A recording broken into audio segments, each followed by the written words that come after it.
আদম তোরে তো আমি সব দিছি, চলন শক্তি, বলন শক্তি, চোখ, কান, নাক, কিন্তু একটা বার 40 বছরের মধ্যে আমি আল্লাহর জান্নাতের দিকে তাকাস নাই। রে আদম, কি তোরে আমি এগুলি দেই নাই? কি কারণে তুই আমি আল্লাহর জান্নাতের দিকে তাকাইলি না, চাইলি না একবার? আদম আলাইহিস সালাম নিচে অবস্থায়, একদম মাথাটা নিচের দিকে এই অবস্থায় আল্লাহ যখন ডাক দিয়া প্রশ্ন করছে, আদম কয়, আল্লাহ জাল তানি আইনাইনি ওয়া লিসানা ওয়া শাফাতাইন, আল্লাহ আপনি আমার চোখ দিছেন, কান দিছেন, নাক দিছেন, সব দিছেন, কিন্তু একটা জিনিস দেন নাই। কি দেই নাই? আল্লাহ আমি যেই মাত্র রুহানি দিছেন, ওই রুহানি যার নূরের পরশে আমার মধ্যে রুহানি স্থায়ী হয়, আল্লাহ ওই পরশটা পাওয়ার সাথে সাথে এমন আদব আমার মধ্যে চলে আসছে, আমি যখন জিন্দা হয়ে জান্নাতের জমিনে শোয়া অবস্থা থেকে বসিয়া যায়, সঙ্গে সঙ্গে নিয়ত করছি আমি, আল্লাহ আমার সব দিছে, কান, নাক, চোখ, হাত, পা, কিন্তু আল্লাহ আমার অনুমতি দিছে না চোখগুলি খুইলা জান্নাতের দিকে দেখার জন্য, আমি পাগুলি মেলে একবার হাঁটার জন্য, হাতগুলি বাড়ায়া কিছু একটা ধরার জন্য। আল্লাহ তোমার বলেন নাই। সুতরাং আল্লাহ যেহেতু আমার বলেন নাই, সব দিলেন কিন্তু হুকুম দেন নাই, আমি মাথা নিচু করে দিলাম। এই অবস্থায় যদি আল্লাহর দরবারে আমি মারাও যাই, আমি আল্লাহর দেওয়া চোখ দিয়া জান্নাতের দিকে একবার তাকাবো না, হাত মেলে একবার ধরবো না, পা উঠায় একবার কদমও দিব না। আমি আল্লাহর কাছে নিত হয়ে গেলাম। যে আল্লাহ আমার সব দিছে, ওই আল্লাহ যতদিন আমার দেখার জন্য, ধরার জন্য, হাঁটার জন্য, চলার জন্য, জান্নাতে ওঠা বসা করার জন্য অনুমতি না দিবি। সুবহানাল্লাহ। আল্লাহ পাক কি বলছে, আল্লাহ সব দিছেন, আমারে তো আপনি অনুমতি দেন না এগুলি ব্যবহার করার জন্য। আপনি তো বলেন না আদম টাকা উঠ চল ফল, হ্যাঁ আপনি সব দিছেন ঠিক আছে, কিন্তু আপনারে সব কিছু ব্যবহার করার জন্য জান্নাতে অনুমতি দেন নাই। এই জন্য মাথাটা নিচে দিয়ে রাখছি, আপনার জিকির করি, কাঁদি কাটি, আপনার কাছে নিত হয়ে বসে আছি। 40 বছর এক বসায় চলে গেছে। কয় বছর? 40 বছর।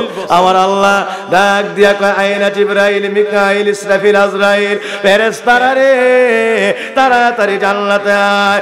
ও আমার ফেরেশতারা, আমার ফেরেশতারা সাক্ষী হয়ে যাও, আমার জান্নাত সাক্ষী হয়ে যাও।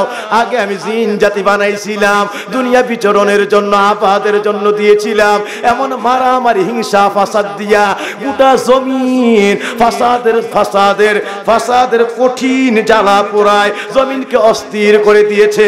গোটা জাতি থেকে কর্তৃত্ব কায়রা নিয়েছি আমি, জাতিকে উঠাইয়া দিয়েছে এখান থেকে, জাতির কর্তৃত্ব আমি লাঘব করে দিয়েছি।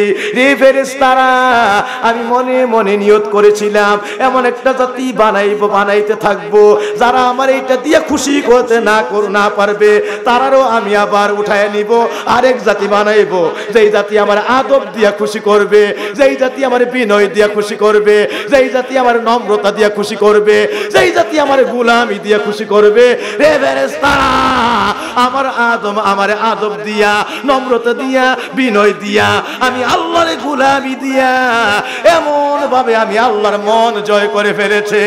আমি আল্লাহ দ্বিতীয় আর জাতি, নতুন কোন জাতি বানাইতে চাই না।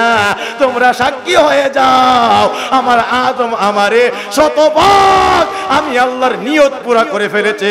যা চাইছি আমি আল্লাহর সব কিছু আদব আমি আল্লাহর মনের মতো সব পূর্ণ করে ফেলেছে। ফেরেশতারা, এমনি আমার আদমরে আমি ছেড়ে দিতে চাই না।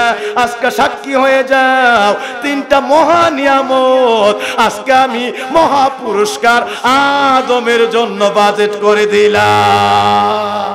3টা মহা পুরস্কার। কয়টা?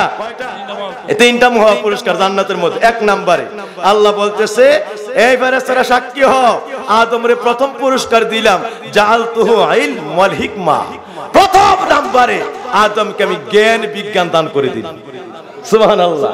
না, প্রথম নাম্বার আল্লাহ বলতেছে, প্রথম বলছেন তাকুনা আশরাফুল মাখলুকাত। এ ফেরেশতারা আর কোন জাতি নয়, আদমের এই বিনয়ে আদবে আমি আল্লাহ এমন ভাবে খুশি হইলাম, দ্বিতীয় আর কোন জাতি সৃষ্টির দিকে যাইতে চাই না। আমি আল্লাহ এই আদম আর আদমের সন্তানগুলিরে, এই জাতিকে সারা পৃথিবীর আশরাফুল মাখলুকাত বানায়া দিলাম। এই প্রথম পুরস্কার আল্লাহ আদম জাতিকে জান্নাতের মধ্যে আশরাফুল মাখলুকাত বানাই দিল। কি বানাই দিয়েছে? পৃথিবীর সর্বোত্তম জাতি। এর উপরে কোন জাতি আর তৈরি হবে কি দিয়ে আল্লাহ রাজি করছে?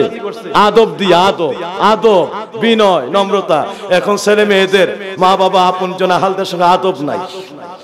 আদবের জগৎটা যেন মরে গেছে, ঠিক না বে ঠিক? চতুর্দিকে বেয়াদবি, বিভিন্ন অশালীন আচরণ ছড়াইয়া পড়ছে, ঠিক না বে ঠিক? আজকের এই জ্ঞান বিজ্ঞানের যুগে আমরা এতটা ডেসপারেট হয়ে গেছি। আল্লাহ যেন আমাদেরকে হেদায়েত দেন, আমাদের বাবা আদমের আদব যেন আল্লাহ পাক আমাদেরকে আমল করার তৌফিক দেন। সবাই বলি আমিন।